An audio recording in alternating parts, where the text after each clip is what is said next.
On publie régulièrement les résultats. Chaque année, on publie les résultats avec l'évolution. On faisait des échantillonnages dans les vignes en lutte classique et dans les vignes en confusion. Et ça permettait de convaincre les gens aussi. Il y avait toujours la journée viticole, vous en avez parlé à Lausanne ou comme ça, où donc les informations étaient distribuées. Petit à petit, il y a d'autres lieux de production qui ont fait la même démarche que nous au début, c'est-à-dire qu'ils sont venus nous trouver pour voir ce qu'on faisait, comment ça marchait, etc. Il y avait des irréductibles du côté de J, là, ils ne voulaient pas entendre parler, puis maintenant ils sont en confusion quand même, parce qu'ils se sont bien rendus compte que ça marchait. Maintenant, quelques années après, il y a Féchy qui a démarré, et puis maintenant il y a Tarténien. Donc on a plus toutes ces 2,5 km ou 3 km de bordure qu'on avait de chaque côté, ça nous bouffait beaucoup de marchandises, maintenant on n'a plus besoin. Ce qu'il faut bien comprendre là, si vous avez une bordure de vignoble, si on passe de 500 diffuseurs à l'hectare à 250, il ne faut pas diminuer la densité dans le bord. Parce que si vous avez un vent qui vient d'ici, si vous avez divisé par 2 le nombre de diffuseurs, vous avez une trop grande distance et de temps en temps, si vous avez un diffuseur ici, un là, vous devez imaginer que les phéromones vont comme les fumées de cigarettes, ça fait des triangles qui s'élargissent. Si on est trop loin entre 2 diffuseurs, il peut y avoir une femelle qui se fait accoupler dans ces autres. Donc dans les bordures, c'est extrêmement important de garder, quelle que soit la direction du vent, qu'on soit bien protégé.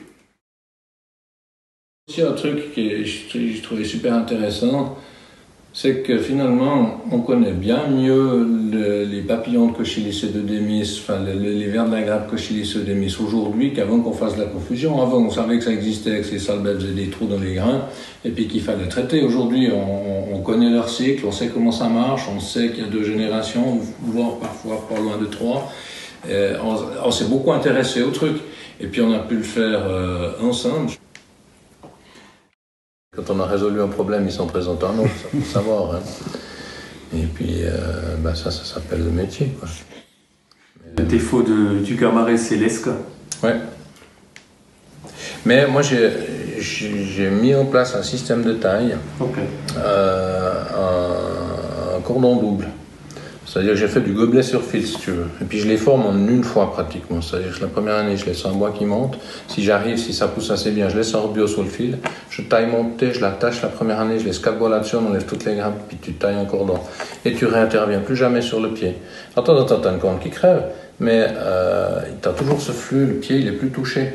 J'ai l'année passée sur 1800 mètres carrés de Gamaret, j'en ai remplacé 8, dont une que j'avais fauchée avec le tracteur.